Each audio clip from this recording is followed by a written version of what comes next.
Welcome, foolish readers, to a spooky edition of Shit We've Read.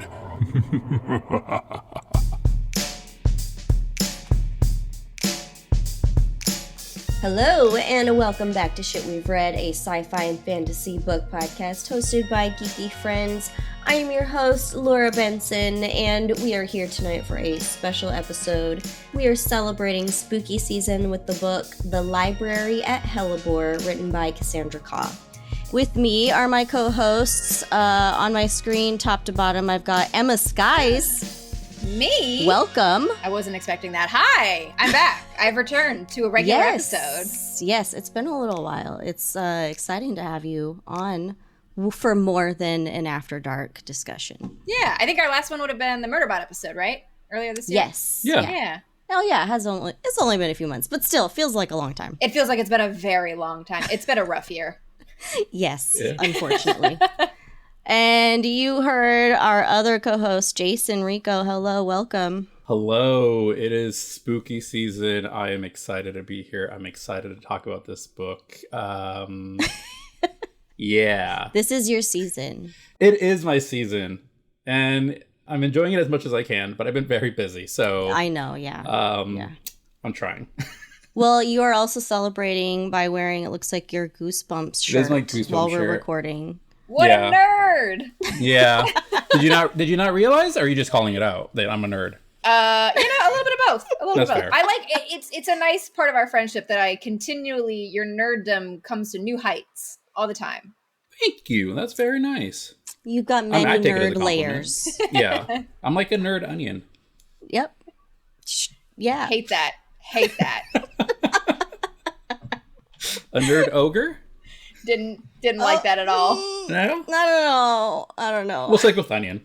Okay. Segueing out of that. Well, before we jump into our conversation about the book, we always talk about what is the other shit we're reading. Emma, since we've it's been a few months, what are you reading right now? Currently, I am not reading anything because the last thing that I just finished, what day is it? Is it Monday? I finished on Saturday, was Catabasis. I finally finished Catabasis by R.F. Kuang. Nice. Yeah. That was for your book club, right? Yes, yeah. My book club finally met for that. I have been bad about meeting with my book club for many months, but I finally got back on track with Catabasis. I finally finished it. It did take me the entire month of September to read because I can't focus on anything to save my life. But I got there. I got oh my God, I just had a stroke. I got there in the end. This is a really auspicious start to this episode. Immediately. Listeners, it's not going to get better. I'm going to tell you guys right now. It's fine. It's been a bad time. All right. It's okay. But no, I liked it. I had a pretty solidly good time. Catabasis is an interesting one because it's the way I think I have been internalizing it is that it's the kind of book that as I'm reading it in the moment, I'm enjoying what's happening and I'm liking it and I'm liking what's on the page. And then I look back behind me and I'm like, what I have experienced, the thing that I was enjoying in the moment was not satisfactory. And like, I kind of felt like that a lot of the book where like, I was like, oh, cool, I'm liking this. And then when I actually think back on what I have read holistically, I'm like, this wasn't very satisfying. There's things that I wanted this to do more. I liked it. It could have been much better. It could have done a lot more. And I have a lot of like sort of unformed thoughts that are still swirling around in my head about that. But it was like a good time, but I wanted it to be better. Okay. That's disappointing. Yeah, a little bit. I'm still still gonna read it. Yeah, I'm still gonna read it. But it's still good. There's still a lot that I really liked about it. It's just like when I look back at the thing holistically from the very end, I'm like, here's what else I wanted it to do. Mm-hmm. Yeah. Mm-hmm. Yeah. All right. Good. I guess good to know. What about you, Jason? I am currently reading, and I use the word currently very loosely, The Devils by Joe Abercrombie. It's about a reluctant monk who leads a mismatched group of criminals, including like a knight, a magician, werewolf, pirate, and vampire on a quest to escort a thief to her throne. I say loosely because I haven't read this book. I haven't touched it in 11 days. Because I needed to make room for the book we're discussing on the episode. But also just life has gotten in the way. And I started a new job, which is great, but they've been keeping me very, very busy. So I just haven't done a whole lot of reading. That's a good problem to have, though. Yeah, for sure. It's nice to have a job again, so I can afford to buy more books that Exactly. I won't read. And Ain't that yeah, just the way? yeah, absolutely. And yes, I think I'm about 2/3 of the way done on that book. Like I said, I had to pause it to jump over to this one, but I'm enjoying it so far. It is. I don't really know what I expected. I think I expected it to be more of a horror novel, and It does sound like one. and it's not. It's It's like a not, dark fantasy, right? Yeah, it's a dark fantasy. It's very funny. It's like if you've ever read like any of the Discworld novels, it's kind of like that. It's where it has really kind of quirky humor throughout and this little one-liners and inside like thoughts and like, characters that normally you wouldn't put on the page, but it's just kind of a fun look into the thought process. It's not as random as Discworld, but it's an enjoyable read. It's a great cast of characters, so I'm having a good time with this. I am looking forward to getting back to it. Is this your first Joe Abercrombie book, or have you read one before? This is my first one. Oh, okay. I believe. I think it's my first one. I've read. I'm hoping to read The Devils. I've read The Blade Itself, which is obviously like the big one for Joe Abercrombie. Yeah. I hated that book. Okay. So The Devils is my like. I'm gonna give this another shot. So I keep asking people, like, did anybody dislike Blade Itself and really like The Devils? Okay. Well. All right. That's me bringing controversy to your podcast, by the way, because that is not a popular opinion. People don't like me when I say that. Wow. The Blade. It's fine. It's rated 4.22 on Goodreads. It's like beloved in the fantasy genre, especially in like the grimdark era. Like people love it, and I'm like, I'm missing something here. That's okay. Books aren't always for everyone. Yeah. So. Laura, what are you reading? I have also been very busy with just other life things, and like you, Jason, I had to put my book on hold for this book for the podcast. But I mentioned in our last episode that I was reading The Milky Way, an autobiography of our galaxy by Moya McTeer. It's basically like an autobiography where the Milky Way galaxy is personified and sharing its story. So I am learning about the galaxy and space and the universe in this very interesting way. Is it like personified nonfiction? Yes. Oh. Yeah. I mentioned it was really weird. I had only just started reading it in the last episode, but I'm like maybe 30% in now, and I'm learning a lot of interesting things that I didn't know before, but it's still very weird. And the personality that it has is very pretentious. Which, I mean, it's the Milky Way galaxy, so like I guess that makes sense. But it's just kind of weird sometimes and comes out in weird moments or weird ways that are like, well, if your little puny human brains can understand this, that kind of thing. Always like talking shit about stuff. What, does it think it's the center of the universe or something? Yeah, right? It definitely feels a little like it's putting me down sometimes. But there are parts of it that are really funny. Like there's a chapter that talks about the other galaxies that are nearby and basically just talks shit about them. So that was really funny. But I am enjoying it. There's a lot of little things in there that I didn't know or I didn't really understand before. And so I've still been having fun learning that kind of stuff. So nice. I am hoping to be able to pick that up again now that I have finished the library at Hellebore. I look forward to all of us finishing books, Yeah, I mean, it's always nice. One day. I'd Yeah. like to know what that feels like again. Yeah, seriously. This was actually really nice because I like that all of us had to pause a book we were taking too long to read in order to read this book. 'Cause I also had to pause Catabasis to read this. Mhm. But I read this in 2 days, which I was very happy about for myself. That's- Like, good for me. I wish I could read a book in 2 days. If I have nothing else to do, I can. This book took me way too long. For as short as it is, took me way too long. Anyhow. Stuff happens. It's okay. Yeah.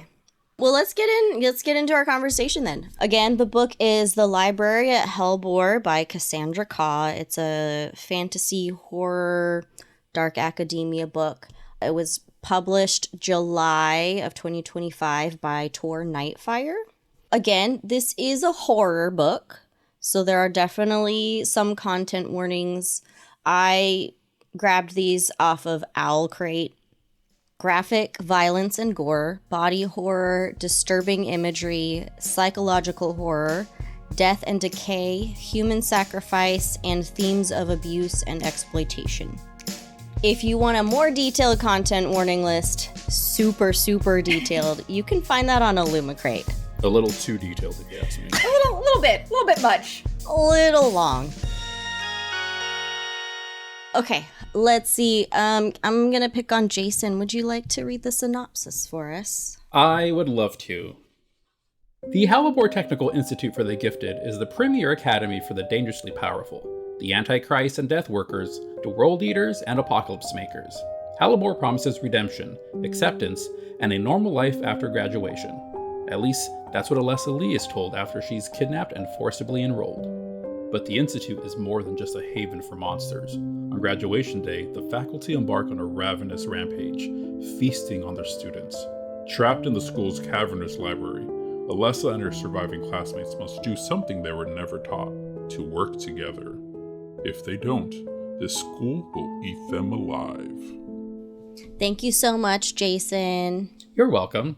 To get us started on our discussion, what are your non-spoiler first impressions of this book? I don't know what the fuck I think of this book. A big part of that is not the book's fault. Like I said, I've been really busy, and so I was trying to get this book in these weird little pockets of time that I found. So it didn't really lend itself to a conducive environment to really absorbing the book and enjoying it. I was just trying to reach the finish line. And so I got to the end, and even as I was reading, it was I don't really know what the fuck is happening. I think what also doesn't help is it jumps, the timeline jumps back and forth. And so that was also throwing me off because I just wouldn't track which timeline I was on. And wait, did this happen before or after? Is this day one? Is this day two? Anyhow, all that to say that I don't really know what I feel about this book yet. I'm hoping after the discussion, I'll kind of solidify that. What I did like about the book were the overall vibes. I know that the author, they tend to use very ornate language. They love language. They love words. They know a lot of good words, and they will let you know. I don't think that was as prominent in this book. At least it wasn't a detraction for myself. But the language that they did use, the description they did use, really lent itself to horror. I think horror is really good when you can really use descriptive language, when you just describe the viscera and the sinew and all these kind of little detailed words. And so I love the vibe. It was perfect for the season. Outside of the vibe, I don't know how I feel about the story. So I also, full transparency, I finished the book a minute before I jumped on the call. So I am still processing. Actively workshopping it. Absolutely. So so instead of me continuing to just word vomit half-formed thoughts, I'll end it there. And Emma, what do you think? I do know how I feel about this book. Great. I feel strongly about this book. I adored this book. I love this book so much. It is October, and this is the third book this year that I've rated 5 stars. Nice.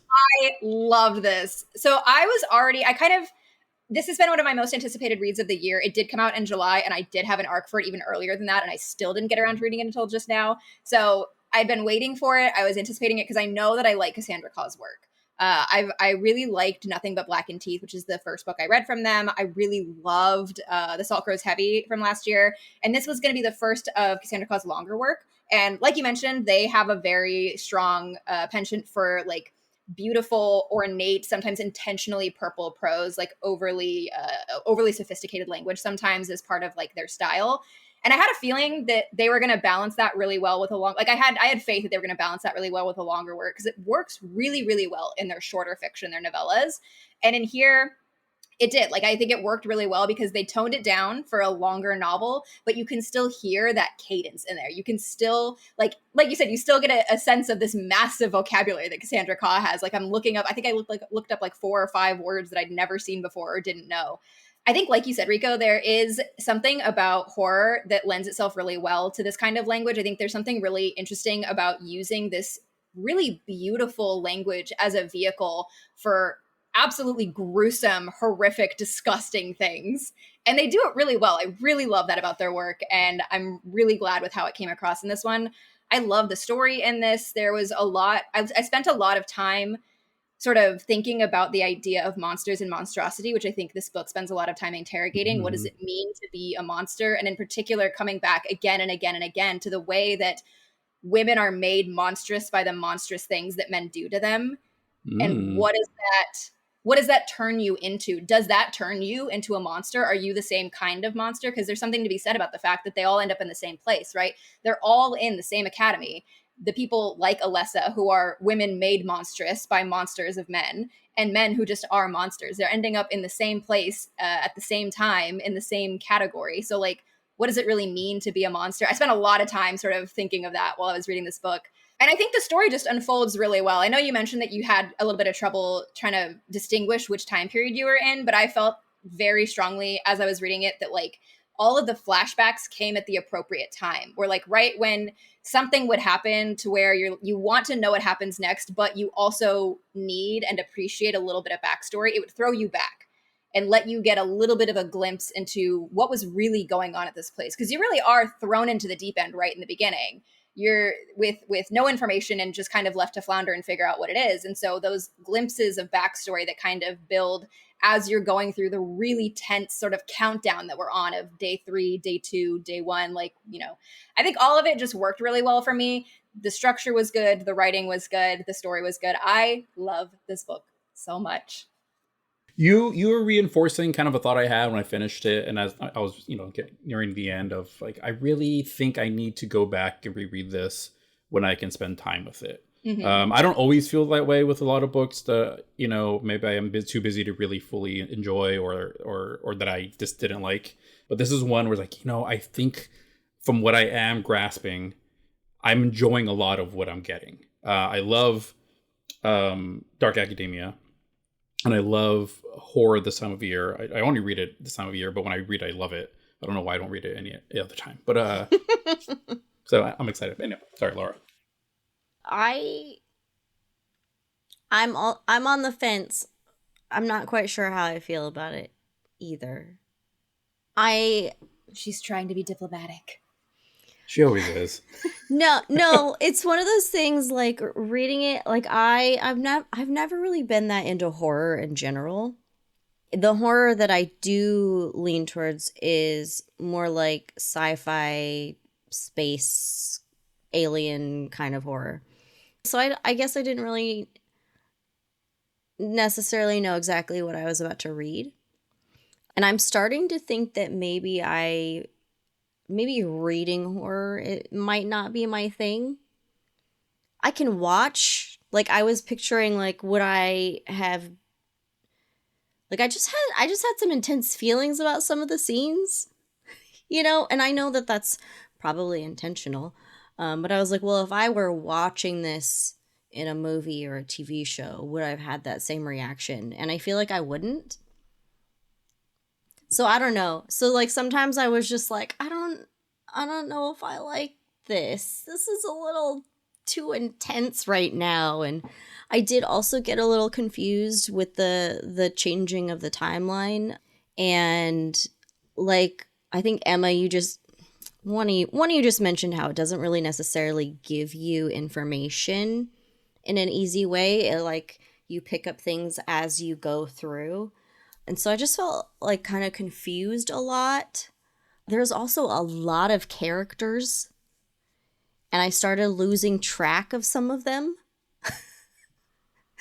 We'll talk about it in the spoiler section, but there were instances where I was like, okay, we started with A, who are we at now? Am I missing somebody? Who am I missing? Yeah, I got to the end, and I was like, did everyone die? No, wait, what happened to this character? Like, I legitimately I can't remember what happened to some of these people.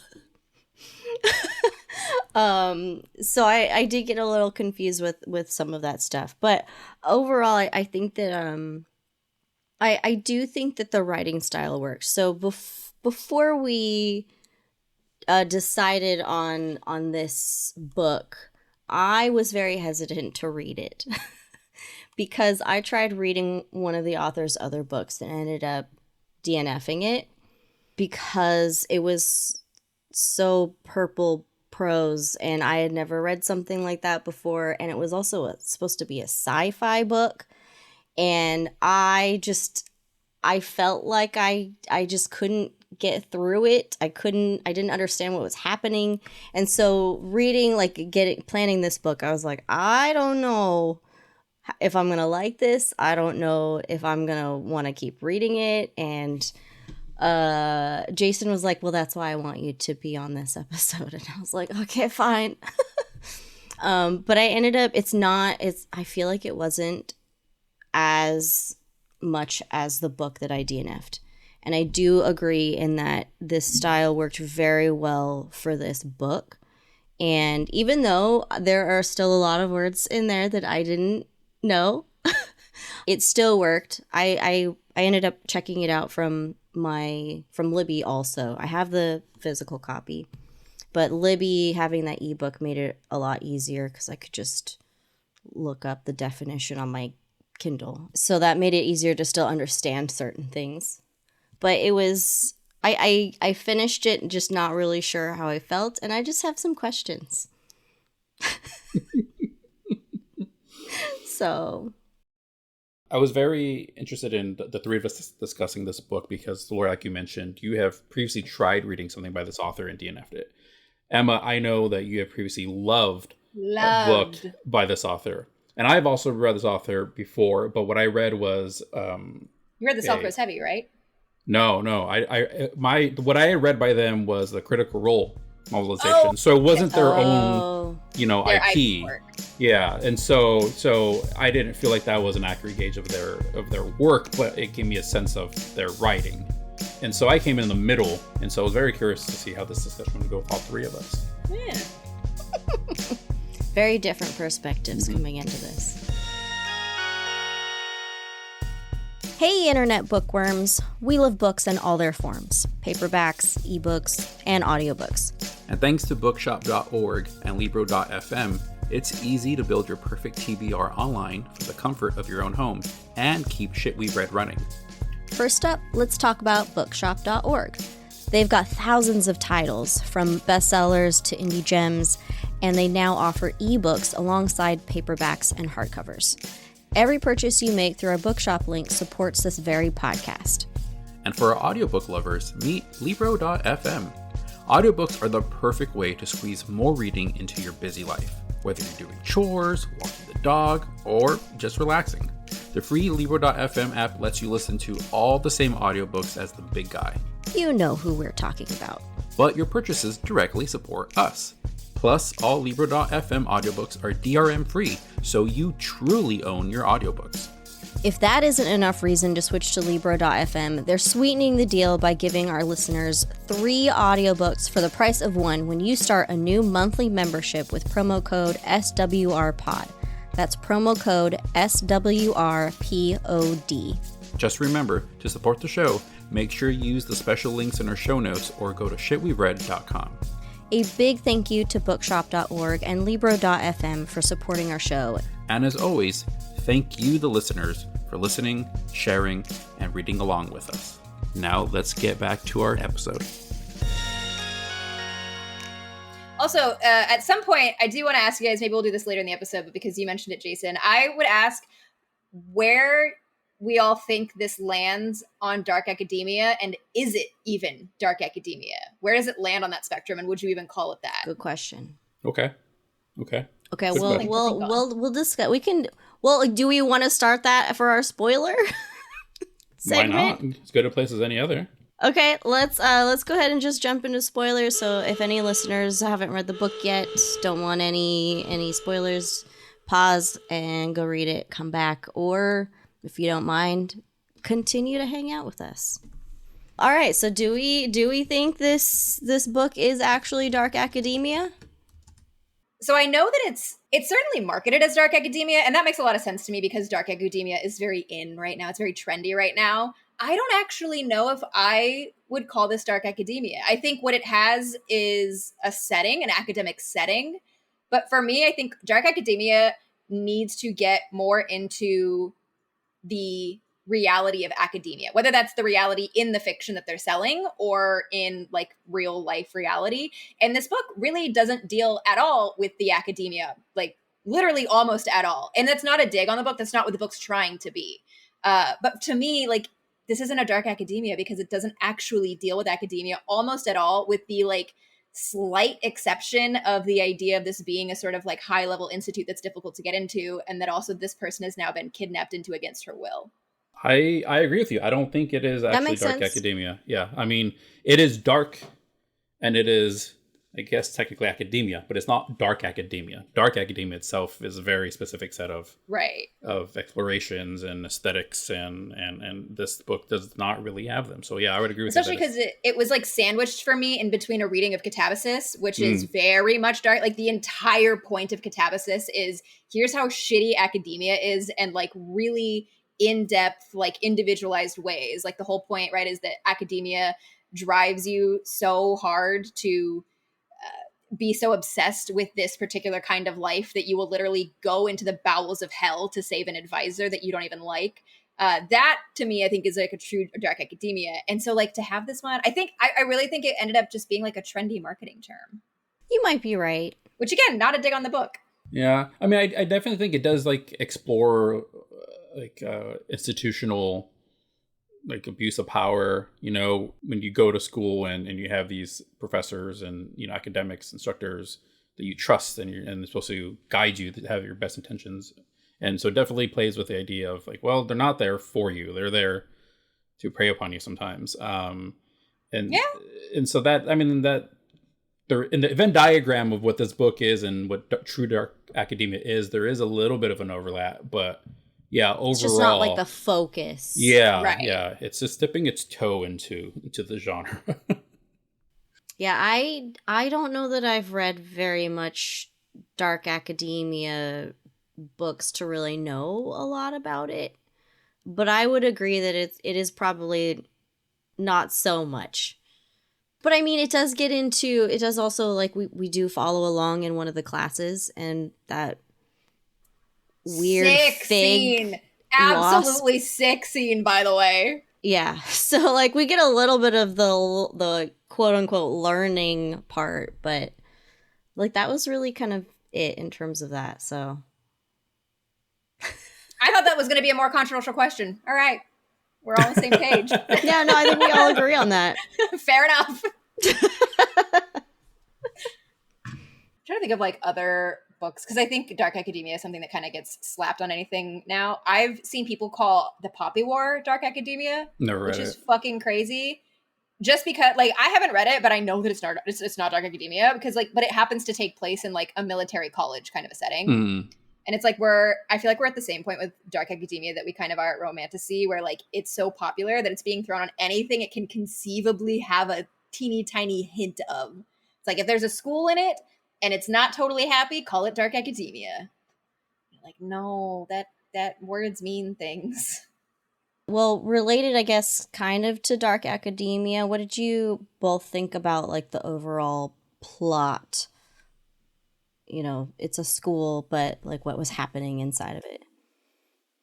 There was more world building in this than I was expecting, which I appreciated. I like, not that I wasn't expecting any world building, but like the sort of glimpses we got of like why this is necessary, the early sort of explanations of like magic is around, it is a known thing, and this is how the government regulates it, was a little bit more than I had been expecting, which was really nice. And I think an interesting thing to explore in that, like, let's say you are in a world with these kind of monsters, this kind of magic, this kind of power. Like, yeah, of course they aren't just going to let that run rampant. They are going to crack down on it. They are going to control it. They are going to try and hold on to as much power as they can by regulating people now in a much more real way, which of course plays into everything else that's happening right now. But like, this is how that would play out on a magical scale. I did love the premise. The hook that really drew me to this book was the idea of like the Antichrist, all like the powerful bad people, a school for them. This isn't Professor Xavier's school for the gifted. This is more akin to I don't know. Well, it's like Xavier's school, but if there was a segment of it that is only for destructive powers. Yeah. Yes. And like having to deal with all of those personalities, like that glimpse we get, or that flashback we get to the first day of school, where you have all of these incredibly powerful entities that have for their entire lives been either the most important, the most powerful, the more central thing that they've ever known, and now they're all shoved together. That was very interesting. That worked really well. That Sullivan kid is crazy. The bugs. Yeah. That was also like the level of thing. creativity that Cassandra Claw has in this to come up with so many different kinds of monsters. Like, there's no hard and fast, like, oh, we're only looking at this kind, or we're only looking at this kind. I think it even at a certain point in the book mentions that like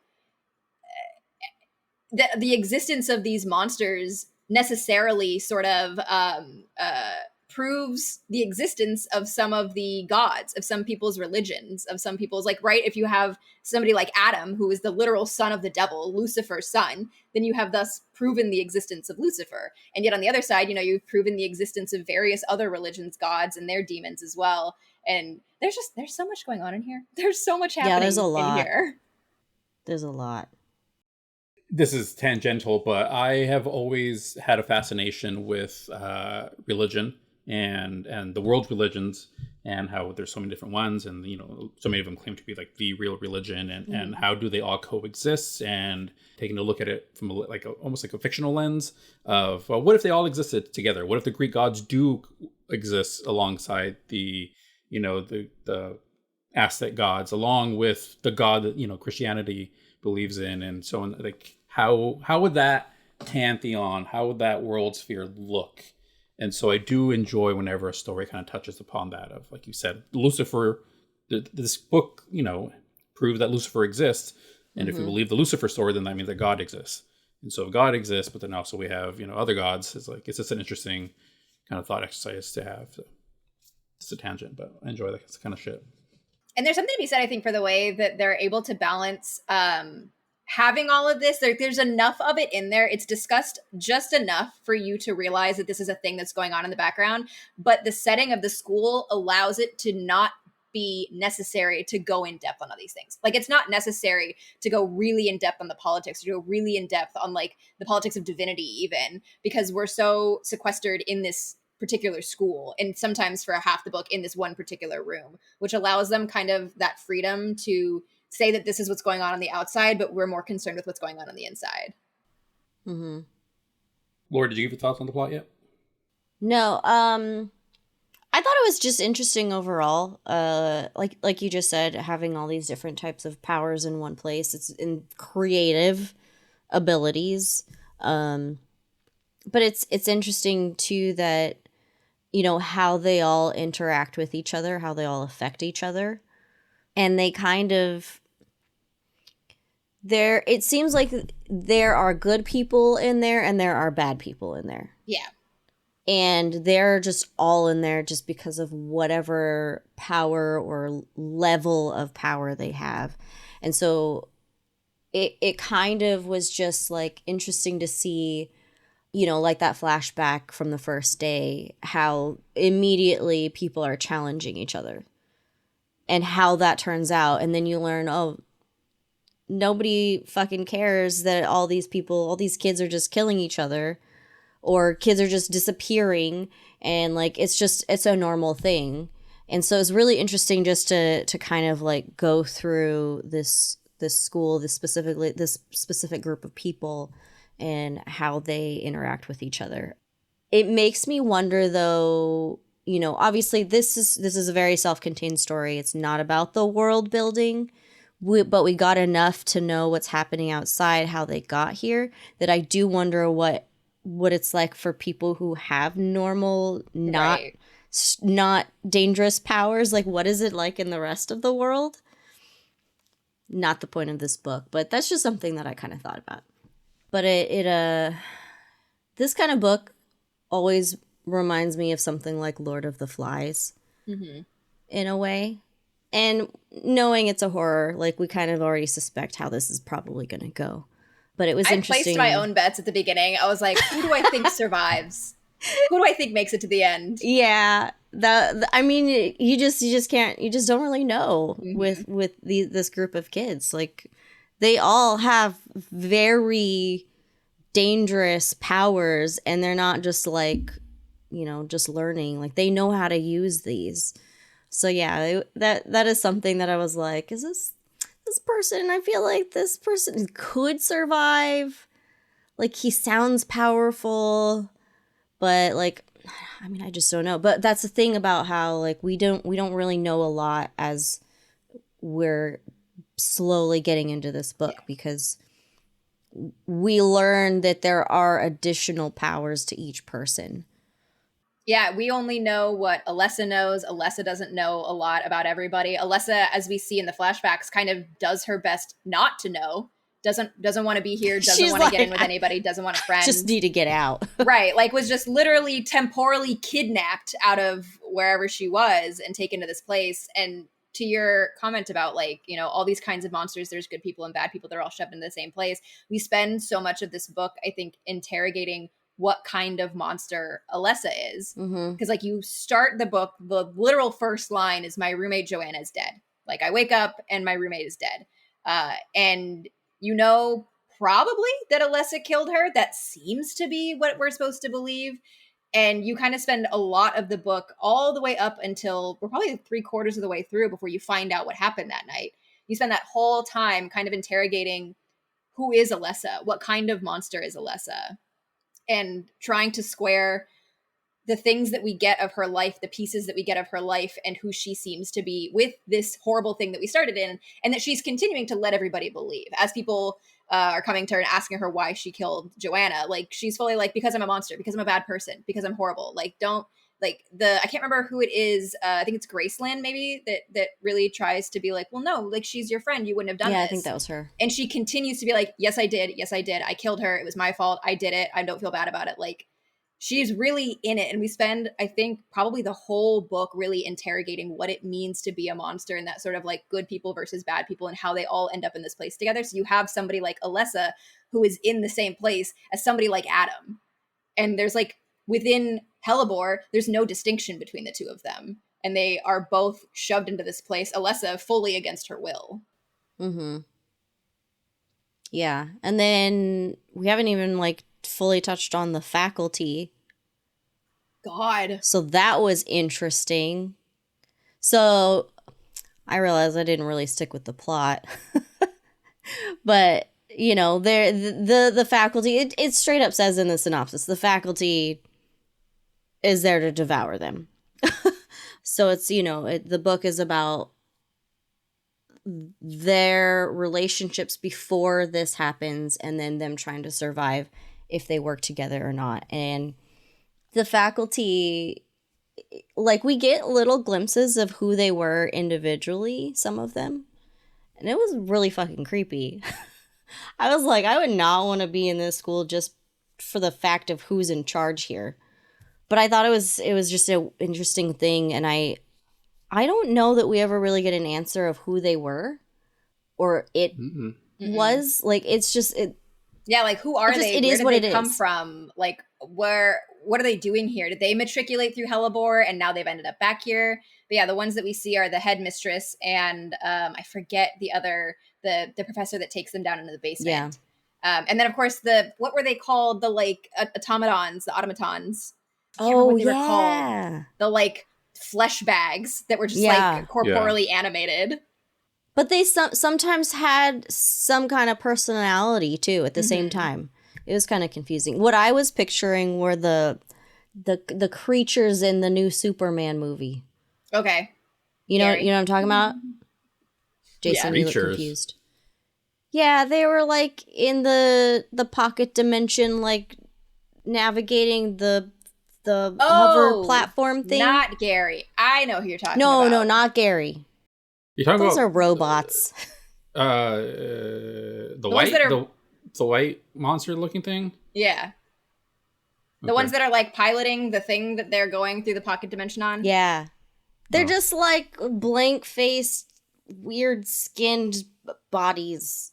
Gotcha. Yeah. They weren't like the focus, but that's mentally what I was picturing. Yeah. But I think part of that not knowing is very much because, again, we're seeing the story through Alessa's eyes, and Alessa has no way of knowing. Because it's like, that feels like a very intentional part of this is having no control. I feel like that further takes control and autonomy and any sense of safety away from the students, because they don't have a handle on who these people are. Are they even people? What are they? Because as we find out, they don't eat human food. They don't even seem to eat food from this dimension. They're eating some sort of like interdimensional pocket dimension meat thing.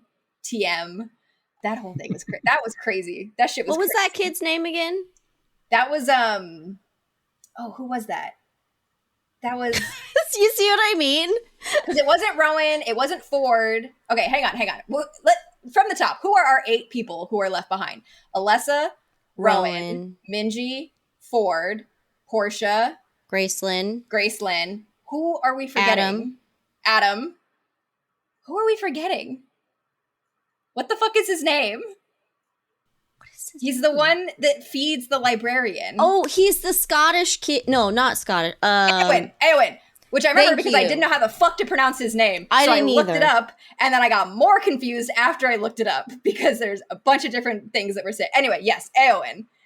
Was he Scottish? He was Scottish, yes. Okay.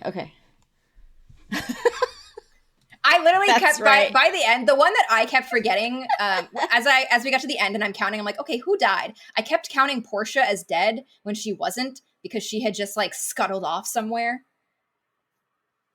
Man. Yeah, Eoan. I was like, for a long time as I was reading that, my brain like white noised past that name, and I was finally like, let me look up how this is pronounced, and it did not help. Did not help.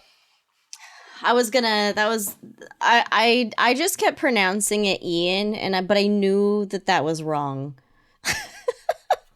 Yeah, he had like he had a portal inside of him. Yeah, like a portal in his stomach. And so he would regurgitate like a freaking mama bird the meat that the faculty would eat. That moment in the flashback when he almost serves it to them on accident in the cafeteria, and he's like, no, don't eat that. You don't want to eat that. That's not for you. And they're like, what is it? And he's like, don't eat that. It's not for you. Like, stop asking me. Stop talking to me. Yeah. I don't remember how we got on that now. What were we talking about? Oh, I don't know at this point. We are all so tired. Yeah, I'm useless at this point. I don't remember any of the characters really. Well, getting back to how I mentioned, like, there's so many characters that I was losing track of them. Like, I got to the point where I just kind of, like, stopped really paying attention to who was where and who died and who had which power, because I was just so confused. And then I sat down to work on our episode outline, and then that helped me, like, yeah. Well, I think it helped in the book that a lot of them were grouped up. So Alessa and Rowan were often together. Minji and Ford were often together because we knew that Ford was obsessed with Minji. So they were usually somewhere together. Adam was always being a dick to everybody. And Gracelyn ended up kind of on her own because was it Kevin, right? Who sacrificed himself so that they could leave? Themselves, thank you. It was Kevin who sacrificed themselves so that they could leave. So Gracelyn kind of ended up by their own self for much of it. Portia was like really around in the beginning, and then once she turned into that spider thing, she scuttled off. We didn't see her for like half the book. Well, she because Adam cut him in half and gave her the portal. Yeah. So they just kind of like left Portia to eat as much as she wanted. Go and then we didn't yourself. see her again until the end. Yeah. That's why I kept losing track, because I thought Portia was dead the whole time. I was like, where did I get that from? It's just because she disappeared. God, Yeah. There's a crazy amount of like powers in this. So I think it was, I have a few things, but I think it was killing, how do you say his name again? Eowyn? Eowyn. Killing think so. Eowyn, that scene, like, really fucked me up. Yeah, the like Really fucked me up. I was in bed reading it, and I was like, I think I'm done reading tonight. I put it down. I surprisingly fell asleep, but then I woke up at a couple hours later, and then could not fall asleep for like 1 or 2 hours because I just kept thinking about what just happened, and I was like, I don't understand why did he do that? It's so messed up too, because it talks about the way that like it cauterizes as he goes through, because his fist was the on details. fire, and then like threw half of it out to the faculty to distract them like a fucking chew toy. And he then was still alive. He was still alive. I think the part that messed me up even more than like the really like intense description of what was happening to Eowyn's body was like the single line toward the end of the must be toward the end of the chapter that was like, they listened to him scream until morning. Like he stayed alive while they ripped. Oh my God. Yeah, that was like when I was questioning whether I like horror books or not. If there's one thing you're going to get from a Cassandra Claw book, it is gruesome, gory body horror every time. Nothing but blackened teeth, and the salt grows heavy, and this one. I'm curious if it pops up in the Dead Take the A Train, because I know that's a book that they co-wrote with Richard Cadre. Yeah, if there's one thing you're going to get, it is really, really gruesome gore. They're very good at it. I can tell. It's their skill set. I hated that I had to rush through this book the way I did because I couldn't sit with any of these things. Like I clocked them as they were happening. I'm like, oh shit, gotta keep it going. And so like these moments that I would have otherwise like really like sat with and took in the severity of and been like, oh fuck, that's crazy. Yeah. There were just I don't know, like I felt like I was getting the Cliff Notes version of the book that was like fucking 1.75 on the audiobook. I needed to get through it. It was like, there are a lot of moments in this that really do, not to make you feel bad about your experience, that really do like benefit from being able to sit in that moment. I think particularly with Ford being a Harrispex, when they do the class, when he's not expecting it. And because that's kind of his whole shtick, is that he's used to, slicing his abdomen open and spilling his guts, because that's how they read the future. He's a Harrispex. And being aware of that, and like that kind of being his lot in life and being okay with that. And then even with all of that, even with him being totally fine with that and used to that, the faculty at Hellebore still managed to like do this horrific thing to him with the maggots. And he thinks that you're right. Yeah, he thinks that they're there just to learn about reading the future in his organs, which is what he knows and what he's used to. And it's not until he's strapped down to the table, unable to move or do anything about it, that the professor reveals, oh, we're going to pour maggots into him and see how long it takes for them to eat his flesh. That's fucked. That's fucked. I forgot about that scene. You're welcome. God. Yeah, some of these scenes were pretty brutal. Jason, I do think that you would have an appreciation for them, but they were also very graphic and uncomfortable sometimes. Sometimes it's good to speed through them. Maybe. But I mean, I think there's something in there about like the way that Hellebore will take the people who are even the most ready for it, who are even the most prepared for it, and manage to strip their autonomy and strip their sense of self and make it their plaything, which is what we see so much of in this with all of these characters. I think one of the more interesting ones, the one who maybe doesn't necessarily fall into that, is Minji. Minji seems to have a really good handle on what she's doing all the time, or what they're doing, because it's, as we find out later, a hive mind. That shit was crazy. Yeah. The hair thing, genuinely one of my favorite scenes in the entire book. I really love, obviously so much of this book is about gendered violence, the physical violence of gendered violence, and also the sort of emotional, psychological violence of it. Like we're positioned to view Minji and Ford as something that Ford is basically stalking her. He's stalking her through much of the book. He's obsessed with her. He's in love with her. He wants her. He's always on her tail. And Alessa is super aware of this and is like, do you, Worried. like, very much always, like, do you need my help? Like, get the fuck away from her. And Minji's like, no, it's fine. It's fine. I know what's happening. And it's when you finally realize that she was in control the entire time and that she has taken complete bodily control of this person and in turn has stripped his entire sense of self away from him. There's just something very cathartic about that, because like that often seems like how men view stalking. Like, yeah, the entire point is to make women afraid. When you have a man who's stalking you, who doesn't care that he's scaring you, who revels in the fact that he's scaring you, who goes out of his way to do these things, like that's what they want. That is what they're getting out of it. And there's something very cathartic about her flipping that switch in a way that you don't see coming, because she seems a very sort of like placating, soft-spoken, just all around kind of like almost background girl sometimes. And then you don't find out until you find out that she was in control that whole time and he was never going to be a problem for her.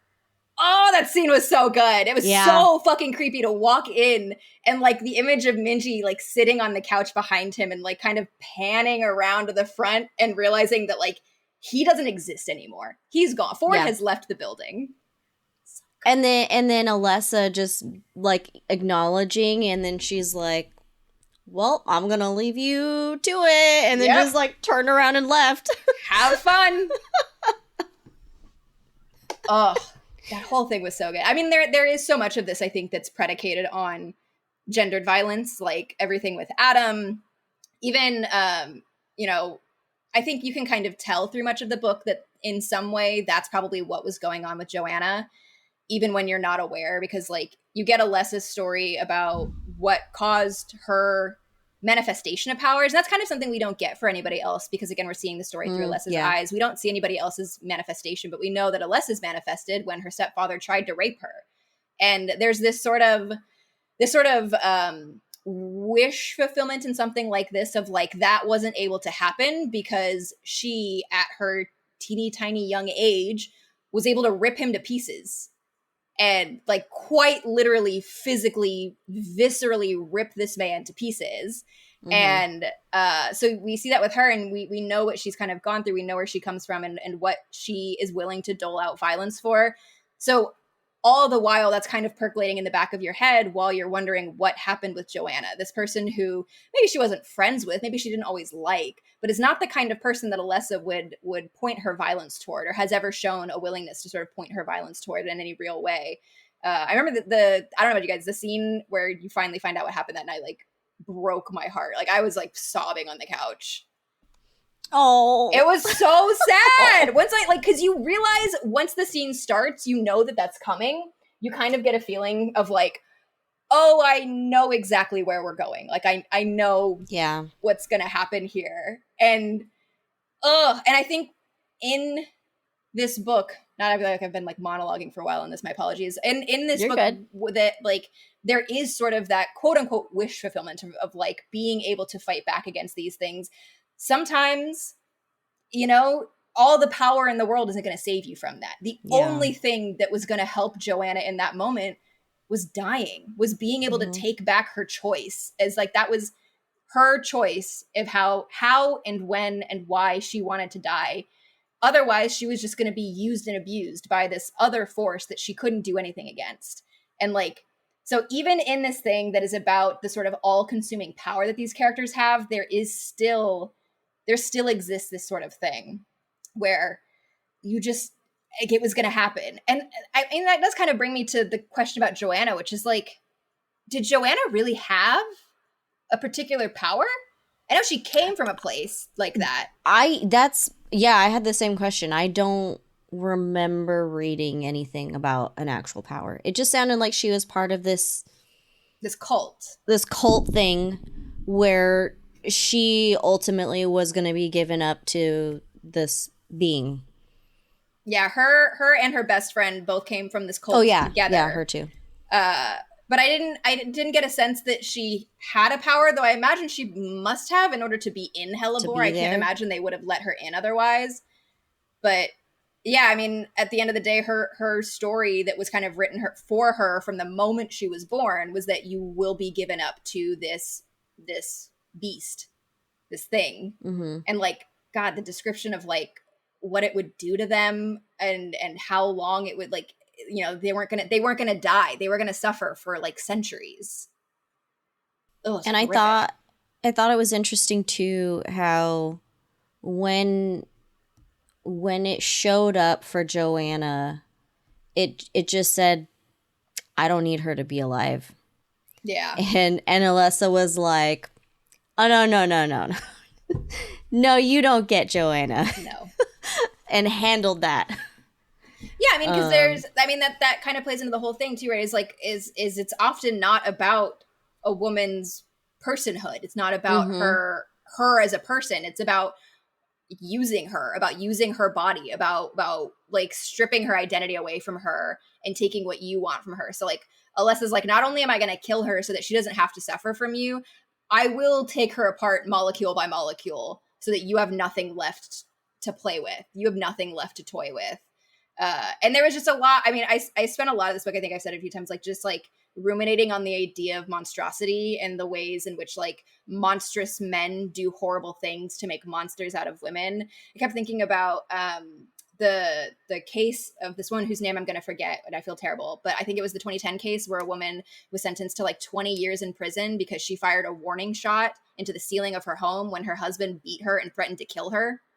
As like the ways that we push women into violence, the thing that wasn't even violent, she didn't hurt anybody. She fired a gunshot into the wall of their home, into the ceiling of their home, and yet she is thrown into the prison, right? We're putting women into the prisons that should be for the men who brutalize them. And like Hellebore felt very much in a lot of ways like a sort of discussion of that, of like, we've all ended up in the same place together, despite the fact that we don't all deserve to be in a place like this. And people like Alessa never chose to be there, right? Like was forced against her will into this place.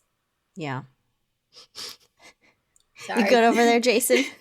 This is great. This is the easiest episode I've ever been on. Would you like to talk about gendered violence toward women, Jason? Oh, I've been looking for opportunity. Well, okay, so there's a few other characters that I wanted to just touch on. We're already at like an hour, so I was a little confused about Portia. She was some kind of spider being, right? Yeah. When I didn't know the word for those things, those like little things that come out of the spider's mouth. And I didn't know the word for that. But as soon as they said that started coming out of her mouth, and they're just like, can you imagine? Imagine? I can't. I have no words. I don't like spiders. I don't fuck with spiders, man. Yeah, she was pretty creepy. I liked her a lot. I liked her as sort of this character that tries to initially take Alessa under her wing. Alessa is very much like, no, I don't want to be here and I don't want to know you. But like kind of doesn't take that for an answer. Just rolls with it. I mean, maybe was there potentially some kind of ulterior motive there to like get another vessel? Who knows? She does end up saving her from Adam because she has claimed ownership over her, and like, again, maybe an ulterior motive there, but like, I mean, it is Adam, so fuck that guy. Yeah. Because the whole thing with Adam, right, is that he's Lucifer's son, and Lucifer has a lot of sons, but you never know if they're going to be the Antichrist, so you're kind of just waiting to see. Because do we know at this point that he is not the Antichrist, or are we still waiting to find out? I think there was something like his goal was he needed to graduate first. Okay. So we're still something to that effect. Waiting. And he just comes off very much like a senator's son. Yes, right? Like that's kind of gives what off that vibe. Yeah. That like rich boy, wait until my daddy hears about this. Don't you know who my daddy is? Kind of senator's son. Used to getting any woman, having any woman that he wants. Regardless of whether she wants it or not. Because of course she wants it. He's who he is. Yeah. Very much, I'm sure, an intentional vibe there. Yeah. And I think, I don't know if he had more like powers, but like his specific ability that we see him using often has to do with fire, immolation. And he used that fairly often and was like naked half the time because he burned off his clothes. Well, and the regeneration that happens so quickly, and like the way that Alessa cuts off his hand, he regrows it in seconds, and then spends the rest of the book going after not just her, but her friends because she pissed him off in this way. And she's like, "You mean that thing that I did to you that you fixed in about 0.4 seconds flat?" He's like, "Yeah, that's why. Fuck this guy." Yeah.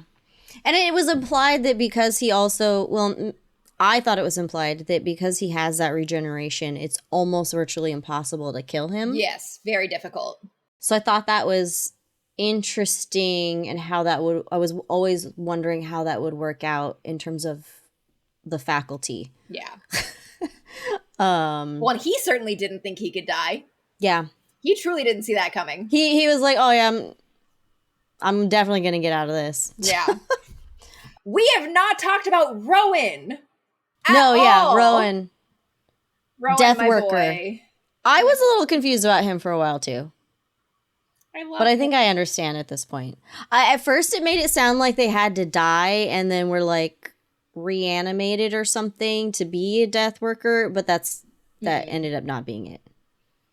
Yeah, poor little Rowan who can't touch anybody or else he'll kill them. It's like Rogue on steroids. Anything. Yeah. God, the section in the garden where he like touches, all he has to do is touch one blade of grass and then it just spreads and spreads and spreads. So good. I think there's also something very like intentionally cliched about the death worker character, like chain smoking constantly. Just like constantly smoking on these quote unquote death sticks to the point that like he can't go like, he's like, it's been 2 hours since I smoked. I'm having a huge fucking problem. Just constantly needing to chain smoke. And I feel like the author did a really good job at his character too, because he, at the beginning of the book, he comes off as kind of like the angry boyfriend of Joanna. And then he comes off as like a total a-hole, like bro kind of. And then somewhere along the way, we learn a little bit more about him and his personality. And then you're like, actually, he's not that bad. Like, obviously, he's like probably masking some stuff. Yeah. He's hiding some things under this a-hole persona. And then you kind of started liking him. And then obviously we knew he's probably going to die. But I was still pretty disappointed. I know, my boy. And I mean, there's something very sweet about his character, like kind of harboring these feelings for Alessa that Alessa doesn't return because Alessa's clearly gay and like could not care less.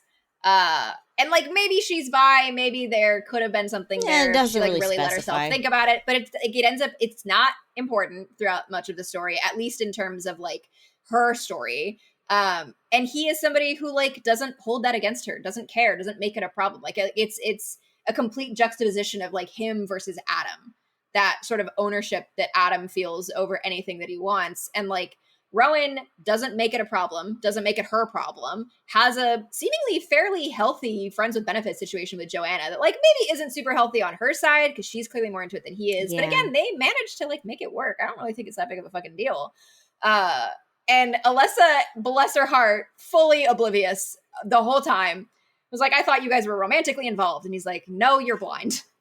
Not what was happening. You know. I like them. Just really quick, Graceland was not really much of a, like, she wasn't really in it. They, right? Yeah. They weren't in it very much. But they do have some, like, siren song power. There's always something very interesting about characters like Graceland who are the sort of like weaker ones, who are sort of soft-spoken, who are like, Graceland is shown to be like, they're very emotional. They've got like a high-pitched voice. They're kind of always hiding behind Kevin, their spouse. They're like, you know, they're very small. And then like the couple of times they have a chance to really like let loose with their power, they're like genuinely one of the most powerful and horrifying people in the room, and could put a stop to anything with a word, with like a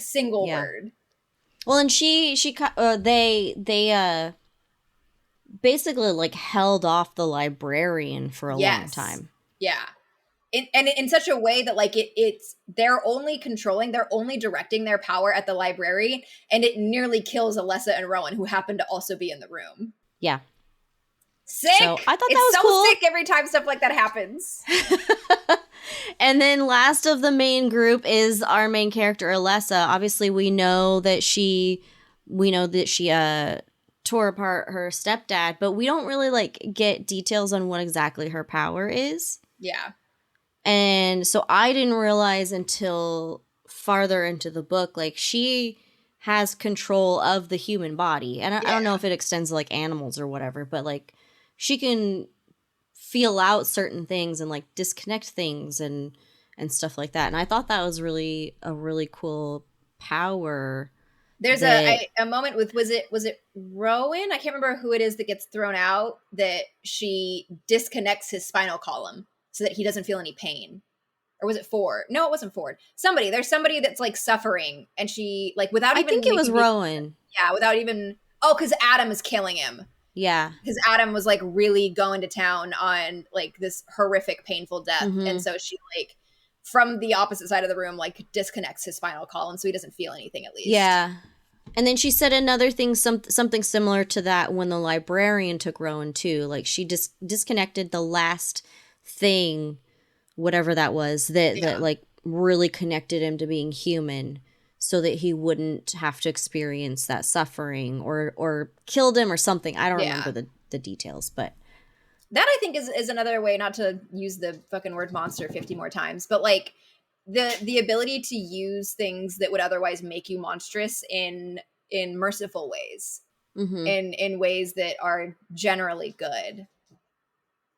I have a lot of feelings about Alessa and how she feels herself a monster and like shows time and time again that she's not.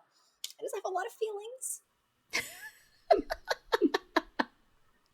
I think she's really great. No, she was a good character. It was, I think at first I was a little annoyed at how, I don't know how to describe it. She's just very like off-putting to other people. Yes. And that kind of also, like, I felt a little that way too, but that was at the beginning. Like, you don't know much about her yet. So I warmed up a little bit more to her through the book. But it's interesting, though, because we are this, like, almost the entire book thinking that she did really kill Joanna for bad reasons or whatever, because that's what she's letting everybody believe. My initial thought was that it was an accident, that like something had happened, she had lost control of something maybe in her sleep and like couldn't control who or what she was and had accidentally killed Joanna. That was kind of where I had landed. I think through a lot of it too. And that like woke up and it would have tracked, I think for me, the reason I felt that way is like it would have tracked that like she wakes up and she immediately accepts responsibility and accepts like, I did this, I'm a monster, I'm a horrible person, even though it like wasn't intended. So yeah, when we get the reveal of like what it actually was, it's like somehow worse, somehow like harder. We did have other characters with other powers that I thought was interesting, but they weren't in it very often. Yeah. But Delilah as a character, I think, kind of fits that same thesis of like gendered violence and gendered monsters here, because she is like a living human sacrifice who exists purely to be sacrificed again and again and again and again on an altar, like literally on an altar for whatever cult happens to have her. Crazy. And then was she with Sullivan, or did they just happen to be friends? So. Yeah. Sullivan was crazy, another like cult favorite. The fact that like there's something very interesting about the idea that like all of these characters, like there's a world in which all of these characters are the center of their own like really intense horror story. And like all of them have that kind of a thing. I love it. Jason, did you have anything to add to any of those characters? I do not, no. How you feeling? How you doing? Is any of this like helping you kind of like workshop how you were feeling about the book, or like ruminating on these things, kind of like unlocking any thoughts you're having?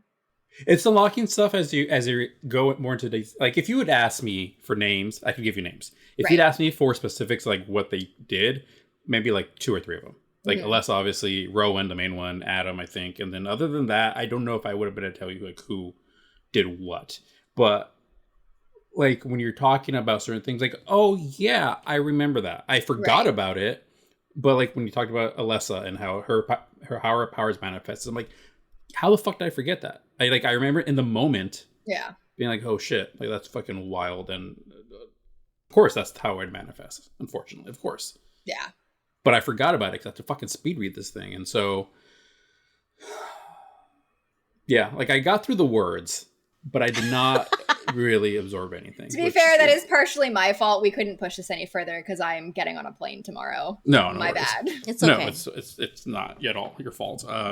Yeah, like I said, it's just I got this job and they threw me into the fire, which is great. But like literally, like I had to hit the ground running and have been working like nonstop on this stuff. So We do what we can. here we are. You know, sometimes you all get busy at the same time, and it is what it is. Yeah. It's usually towards the end of the year, too, so. Well, before we close up, I wanted to bring up the ending really quickly. The ending. So, we get a before chapter towards the end that is basically is a duplicate of a piece of the first chapter. Yep. So I was really confused for a second, and I thought my ebook was wrong, but it's not. And then it stops, and it says there's some additional new stuff, but it basically says, "I hope you've been paying attention. By the way, this wasn't a lie, but some of the rest is." And I was like, "What the fuck is happening right now?" Shit got crazy. Here, I'll tell you what I freaked out about, and I'm wondering if either of you had a similar thought, is that earlier in the book, and now I'm forgetting the like specific instance of it, earlier in their book. Oh, it was the graduation ceremony. So when we see them at graduation, and which is the part that's repeated in this chapter, if you try to leave, it pushes you back in your seat. And the way it's described is not as if they're like physically pulled into it. It's as though the time that you just spent doing that was reversed and you physically reversed. I was like, are we going to reverse back to the fucking beginning? And like, now we're going to like see this, like, was this all like a dream sequence kind of a thing? I really thought that's what I was about to say. And I was going to lose my ever loving shit. So I was going to be like, are we rewinding all the way back because Alessa survived and the faculty's trying to get her still? That's where I thought it was going. It doesn't, by the way, but like, that's where my brain went. I didn't think first. that, but I flipped out about it. I see where you were going with that. Yeah, I did try to pay attention to the end. I was like, at the very least, let me try to figure out how this wraps up. And I did kind of have the same thought of I thought this was going to be kind of like a Jacob's Ladder thing where you go back to the beginning and start over. And then at the end, who did you understand that to be her talking to? Me, the reader. The reader, like, but like in that moment of like, you know, as you're reading this, I will be showing up momentarily. Stay where you are. It says I should be at your door. Yeah, is what it says. And she says she advises you to stay and not evacuate. Otherwise, I'm shortening this. Otherwise, I will have to eat through everything and everyone you love. I will devour all of it. I think she went after the headmistress. Right? You think it's her? I mean, yeah, give me a moment and I will show you everything you taught us at Hellebore is the last line of the book. I think she shows up to the headmistress. But wasn't the headmistress part of the faculty that like, didn't they like all combine into one being? They did, but it has to be somebody who was at Hellebore, right? I will show you everything you taught us at Hellebore. It has to be somebody who was there. Because I don't get the idea that this happened immediately. Like, this is some time later. Right? Like it starts the chapter, I've been dreaming of my friends. Like it's been multiple sleeps since this. The way that I internalized this ending is that Alessa escapes, is able to make it out, you know, somehow, and has spent the intervening time trying to get revenge, trying to find who she wants, whether that's the headmistress, whether that's somebody in particular on the staff. But yeah, I took that to mean that she was going after them.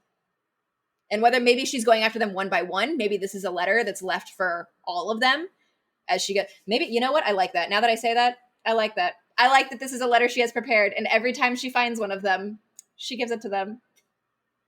I'm creating this in my mind as we speak. I like this. Okay. She's like a horror movie, like going after them one by one. You know what you did last term. you know what I know what you did last graduation. Okay, no. Yes. I was willing to let you have the first one. The second one, no. I don't know. I thought the headmaster was part of it and would have died after they were eating her. I suppose. Oh, that was another thing that we didn't know until the very end, is that she can just continually regenerate all of her organs. Yeah. As they were eating it. I was like, whoa. That's a lot of work to be doing while you're actively dying. I do love the sort of, before we get into like the real crazy part of the ending, like the image of her surviving this, walking out of the school and being confronted with like armed agents who ask, what happened here? And she just goes, I happened. Sick. Fucking sick. This book is so cool. That's very much her like, don't look back at the explosion, cool guy moment. Oh, fuck yeah. Oh, okay. So yeah. The headmistress does. Yeah. Okay, maybe it's not the head. Who the fuck is it? I don't know who it is.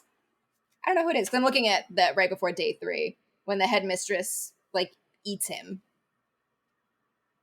Dude, I don't fucking know, but it's cool. Yeah, I was very confused at that ending. If I see them, and then I was like, wait, ask. I was wondering, because she's admitting to being an unreliable narrator, which I mean we should already assume anyways, Right? But I was like, well, is she lying about what actually happened? Did she play a role in what the faculty was doing or what the faculty became? Because she can control bodies. I wouldn't. Because she said I happened. You know? I wouldn't have assumed so, only because she was so angry at Ford for knowing what was about to happen in some capacity. Oh, good point. Okay. Because Mr. Future Teller had some idea that this was about to go down and like didn't tell anybody, and she like kind of never forgave him for that. That's a good point. Okay. Crazy. This book's crazy. Well, if any listeners have any theories, we would love to know.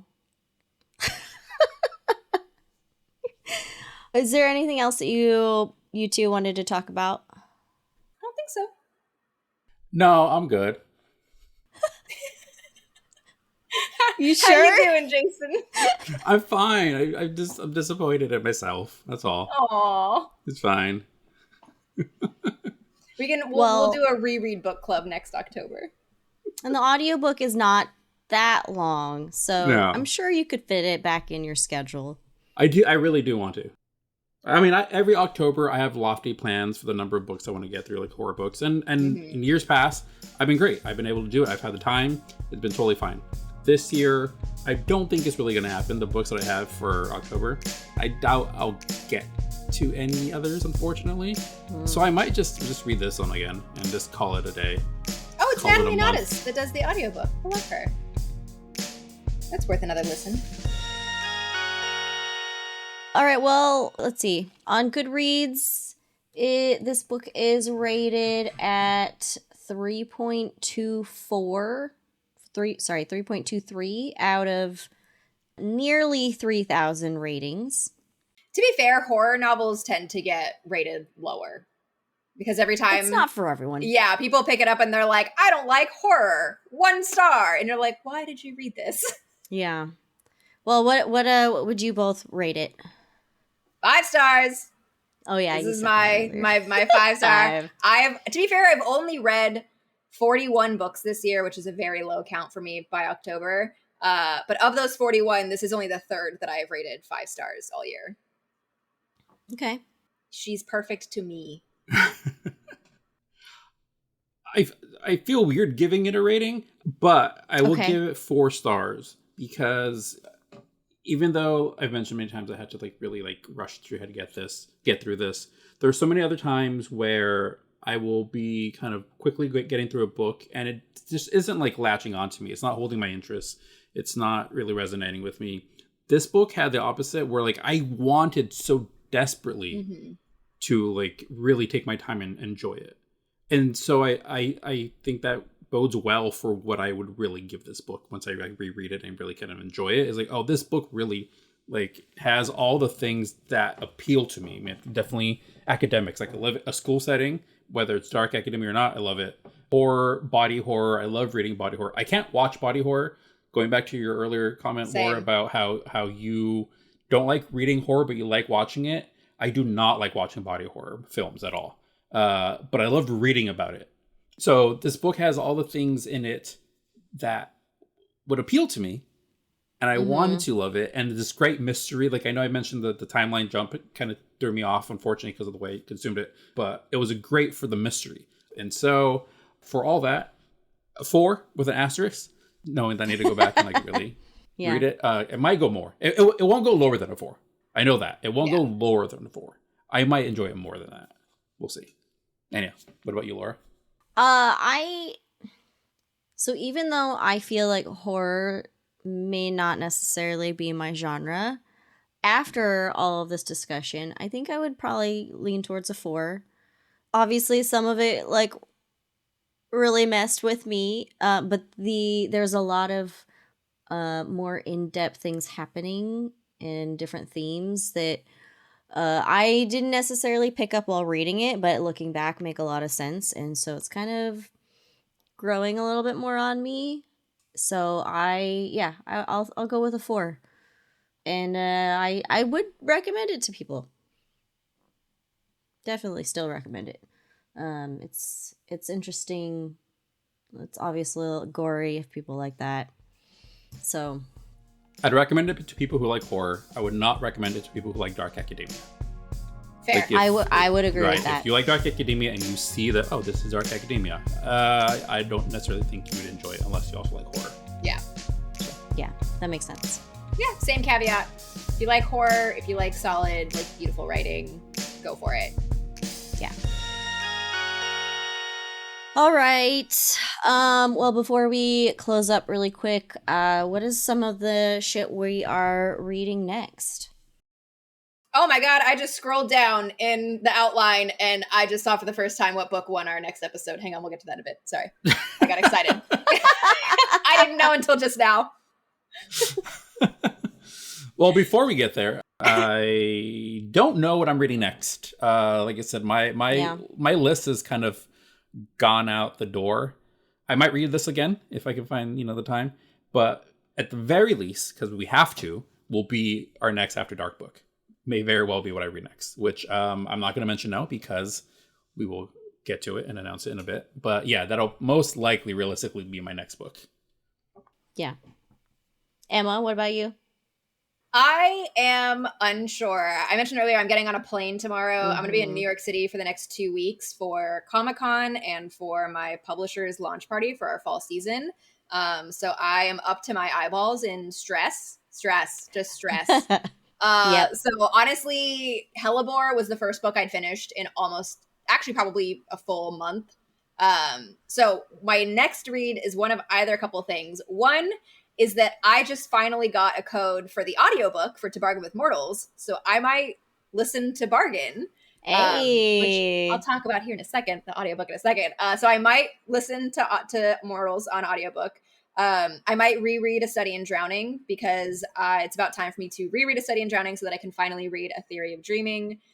Those are the kind of the big ones that are kind of on my radar. Or I might pick something small that I can maybe read on a flight that I can kind of like knock out on my Kindle on a flight. Actually, you know what? I'm taking a red eye. I should be asleep. Fuck that. Anyway.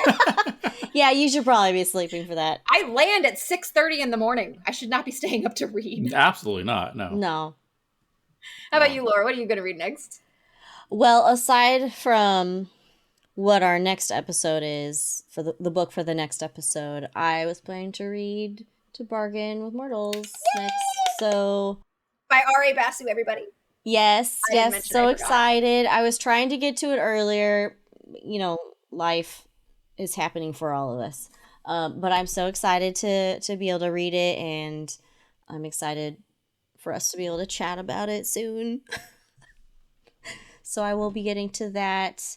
Well, since we keep mentioning the next episode really quickly, we put up a poll on our Instagram asking for our followers to vote on what After Dark book we are going to read for Halloween. Each one of us hosts picked a book. We didn't tell you which one was ours. So everybody voted, and we are excited to announce that we are going to read Sing Me to Sleep by R.M. Virtues. And that will be out on October 29th. Congratulations to Emma. Yeah, it was my pick. My pick won. I'm so excited. So it sounds good. Sleep demon sex. Let's go. It sounds good. I'm excited. So everybody go read that book and then join us for that Halloween After Dark episode.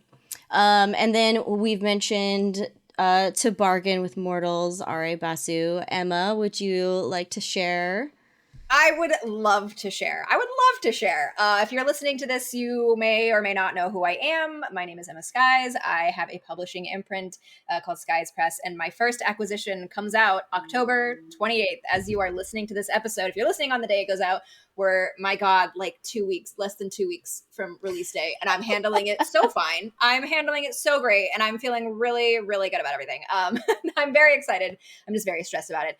If you are interested in a South Asian fantasy novel about colonialism and systemic racism and classism and what it takes to fight back against something like that, having very, very strong ideals on how to do it, and then coming head to head with somebody who shares your same convictions, but with a very different method and what that might look like, then you might enjoy To Bargain with Mortals by R.A. Basu. It is the first in a duology. We already are confirmed it was a 2-book deal, so you don't have to worry about like not ever getting the sequel. The sequel will be coming, and you can pre-order it anywhere you get books. Anywhere you get books, you can pre-order it. You can also now pre-order the audiobook pretty much anywhere. I know you can get it on Libro FM. I know you can get it on Audible.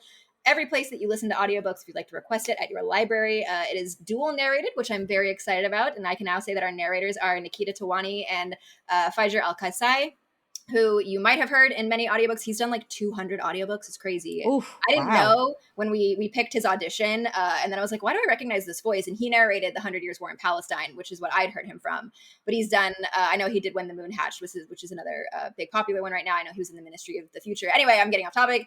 Please pre-order To Bargain with Mortals by R.A. Basu. And if you are a local Sacramentan, if you are somewhere in the Sacramento or NorCal area and would like to join us for a bit of a party, we are hosting a launch event at A Seat at the Table Books and Coffee on October 28th. I will be in store. R.A. Basu will be zooming in to celebrate the launch with us. It's going to be a whole thing. I'm super fine and not at all stressed about it. Everything's going great. Somebody make me stop talking, my God. It's going to go You're good. great. It's yeah. going to be a blast. We are so I think it's excited awesome. for you. We are so excited for you to be done with this marathon. Me too. And you would think, but we are already talking with our marketing people about what we're doing now through Christmas and the end of the year. So it will keep going. Honestly, though, like once it's on shelves, I will feel hopefully better. It's out of my hands. It's in readers' hands. Like this thing that I have had such like a connection to since I read the manuscript for the first time, I think last June. And then like people are going to have it. People are going to have it like in their hands. It's like a real thing that we brought to market. It's crazy. It is. And it is a really pretty book. I'm not saying that because we're friends. I'm not being paid to say this. Legitimately, it is a very pretty book. It's very beautiful. It's shiny. It's got just, I love it. This is a book that you definitely want to own. I'm so happy with how it turned out. And if anybody would like a hardcover special edition, I believe the Fae Crate edition is still available. If you would like to go to faecrate.com, nice. FAECRATE, I believe you can still get your hands on the standalone box for November, which is October. Cool. Okay. So excited for you. Deep breath. Doing great, everybody. I'm handling it really well.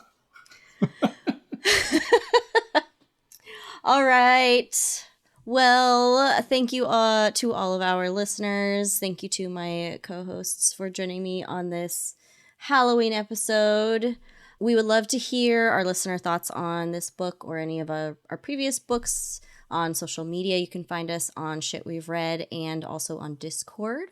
If you enjoy our podcast, please rate and review us on your favorite podcast app. It really helps get other listeners. And if you would like to support us, you can get Shit We Read merch, or you can make a one-time donation on PayPal or Venmo. And you can find all of those links in our show notes and also at our website, shitwe'veread.com. All right. Thank you, everybody, for joining. Thank you, Emma, for joining us for a regular episode again. Jason, thank you for finding time to still join us for this. I brought a lot to the conversation, so you're welcome. We're excited for you to do a reread, and then maybe you can give us some updates. Yeah, this might be the first time we do a reboot episode. Sure. I'm not doing that. Like a 5-10 minute revisit. There we go. All right. Well, thank you guys. Happy Halloween. I hope you have a good spooky season, to both my hosts and also to our listeners. Bye. Bye. Shit We've Read is hosted by Laura Benson and Jason Rico, with music by Joshua Chilton and editing by Jason Rico.